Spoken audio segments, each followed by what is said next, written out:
Balitang bar exams pa rin po, inspirasyon din ngayon ang isang dating naging janitor na magiging abogado na rin. Yan ang kwento ng 35 taong gulang na si Ramil Comendador na isa sa mga pumasa sa bar exams 2016.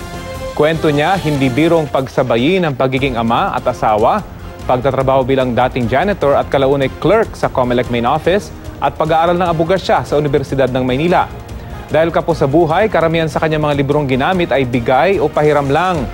Proud naman ang mga kasamahan sa trabaho ni Ramil sa kanyang tagumpay, kabilang na si Comelec Chairman Andres Bautista. Alam nyo, talaga sa Comelec, ang dami po talagang natutuwa dahil nga sa naging tagumpay ni Ramil, no? Diyan daw niya gusto magtrabaho sa Comelec. Welcome naman siya. Salamat, Sabi sir. ko nga sana yung kanyang ginawa ay maging inspirasyon sa iba pang mga kawani ng Comelec.